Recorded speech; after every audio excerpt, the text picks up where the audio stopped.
The Strand Hunter has been incredibly lethal since its inception with the launch of Lightfall, and this season is no different thanks to the introduction of their new aspect, Whirling Maelstrom, and a slew of new exotics. In today's video, I'm going to cover how to put them all together in conjunction with some of the seasonal mods to create a hunter build that can do it all. From spamming unstoppable grenades, to dealing AoE damage and providing overshields, to creating a relentless onslaught of tangles that can both clear entire rooms and do serious single point damage. Without further ado, let's get into it. First and foremost, let's cover the exotic armor that this build is focused around, the new gauntlets, Mothkeeper's wraps. At first glance, these gauntlets don't seem all that impressive, but the power lies in how you use them. With the intrinsic perk Winged Eclipse, your grenade becomes a cage of loyal moths that release on impact and fly towards the nearest enemy or ally. When hitting a target, they detonate, creating a blinding explosion, and if they track to you or an ally, they will apply a small void overshield. A few things to note: the void overshield from one moth will not fill your entire health bar, but rather give you a slight bump in overshield, so you'll need both moths if you want a full overshield. Essentially, your moth grenades can now either give you a full overshield, deal damage to your enemies, or give you half an overshield and deal damage. They have even more utility in that they can be used to stun unstoppable champions thanks to the blinding effect that they also apply when dealing damage. Side note, these grenades can also stun overload champions with their jolt if you're running an arc subclass, but that's a conversation for another video. Additionally, the Mothkeepers will give you a second grenade charge despite this verbiage not appearing anywhere in the perks of the armor. To make this even better, you can get up to 3 grenade charges when using Strand, so let's talk about the subclass setup that makes this build shine. Obviously, the only super you have to choose from is Silk Strike. It does decent enough single point damage and does really well at ad clear. You won't be keeping up with things like Gathering Storm or Golden Gun for the most part, but it's not too bad overall. Gambler's Dodge feels better overall in my opinion and will obviously fully refund your melee energy, but you could swap to Marksman's Dodge and something like a Damage Phase to reload your heavy weapons for an increase in DPS. As for the grenade, it doesn't matter which you choose since 1, whatever you choose is converted to the Moth grenade, and 2, as from what I can tell from my testing, your cooldown becomes the same across the board no matter what you choose.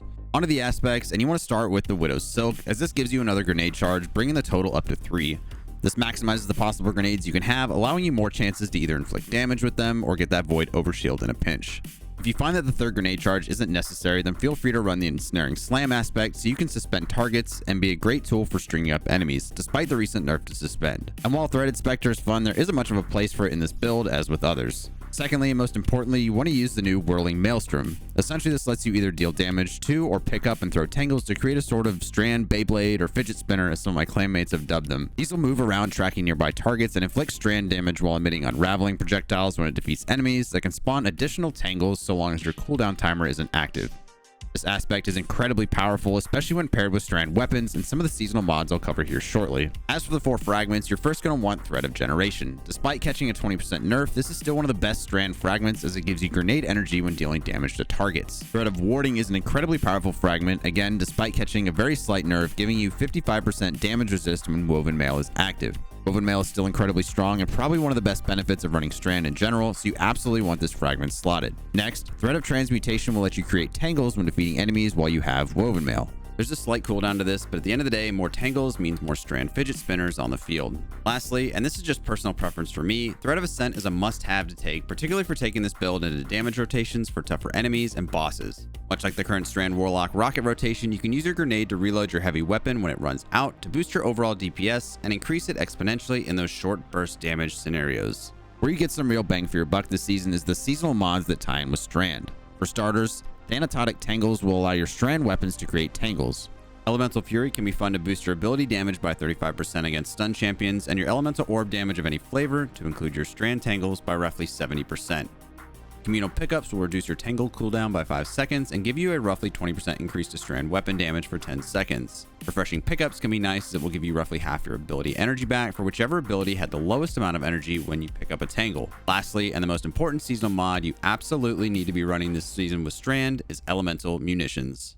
Getting a kill with your Tangle, either the explosion itself or the spin to win from Whirling Maelstrom, can drop either a special or heavy ammo brick and sometimes both. This mod is borderline broken and drops ammo so consistently you could essentially run double special weapons with ease so long as you're getting kills with your tangles. As far as weapons go, it's really dependent on how you want to play this build. Leaning into Strand weapons can be nice for their synergy, but other than something like Rufus's Fury or the Navigator in the kinetic slot, there aren't many great options. However, if you pre-order the final shape, you gain early access to the new fusion rifle Tessellation. This fusion rifle sits in your energy slot and will change elemental affinity based on your subclass. So, by running a Strand subclass, this weapon becomes Strand, essentially allowing you to run a Strand weapon in every slot if for some reason you wanted to do that. The main benefit to using this weapon with a build like this is that it meets the requirement of using a Strand weapon while freeing up your kinetic and heavy slots for better options. Additionally, with its perk property Irreducible, you can essentially load a grenade into the weapon itself, much like charging Izanagi's Burden for a honed edge shot, and deal insane area of effect damage that outclasses many heavy weapons and pretty much all special weapons for a single shot. There is the obvious downside of the long load time, but adding it into a damage rotation with something like a bait and switch rocket or linear, you can lead into a damage phase with its incredibly powerful shot, or just use it to take a chunk out of a stunned champion. To make it even better, its intrinsic trait property Undecidable also gives you grenade energy when defeating enemies, much like Demolitionist. Obviously, this pay-to-win option isn't a necessity to make the build work and can have some serious drawbacks in some situations, but I've been running it nonstop in raids, lost sectors, and random seasonal activities, and can confirm that it's not only incredibly powerful, but also very fun to use. TLDR, Tessellation's a great choice, as is the Navigator. Otherwise, run weapons with Demolitionist to feed you grenade energy. Getting into the mods for this, and here's where it gets a little wonky. Normally for grenade-focused builds, you'd want mods like Ashes to Assets and Bolstering Detonation, but for some reason, the Moth kills don't actually count as grenade kills for some of the typically used grenade-focused mods. So until that's fixed, unless for some reason that's the way Bungie intended it to work, those mods are out. On the helmet, Harmonic Siphon will generate orbs based on enemy kills with weapons matching your subclass. I also threw on Heavy Ammo Scout, which will sometimes drop heavy ammo for my fire team when creating bricks with elemental munitions. And Hands-On is great for generating super energy when your threaded spike melee cleans up trash ads. On the arms, Impact Induction will give you grenade energy on the initial contact of your melee with an enemy, as well as Focusing Strike, feeding you class ability energy. Firepower is one of the few grenade-focused mods that does work, and both Moths can create an orb if they each get a kill. For the chest piece, as always, just slot whatever resist you need for the activity on hand, depending on the enemy type you're facing. On the legs, Recuperation is a must to keep you healing on the go, and Innervation will give you more grenade energy when picking up orbs as well. Elemental Charge is nice since you'll be creating a ton of tangles to keep your armor charges up. As always, you can swap some of these out for surges if you instead want more damage from your weapons. Lastly, onto the class item, Bomber will give you grenade energy when dodging, Reaper will create an orb from your first weapon kill after dodging, and Powerful Attraction is great to help scoop up nearby orbs when dodging. At the end of the day, this is one of the most fun hunter builds I think I've ever used. It's definitely not the most meta or top option if you're just trying to juice damage, and I'll be interested to see how it holds up in Grandmaster Nightfalls and some master content later on in the season. As always, toying around with new exotics and builds is part of the fun in Destiny 2, so definitely give this a shot if you're looking for something new and fun to try. That's it for today's video. If you enjoyed it or learned anything new, then a like is greatly appreciated, as well as subscribing to the channel for future Destiny 2 content. That's it for me. I'm done, I'm out, and I'll see y'all in the next one.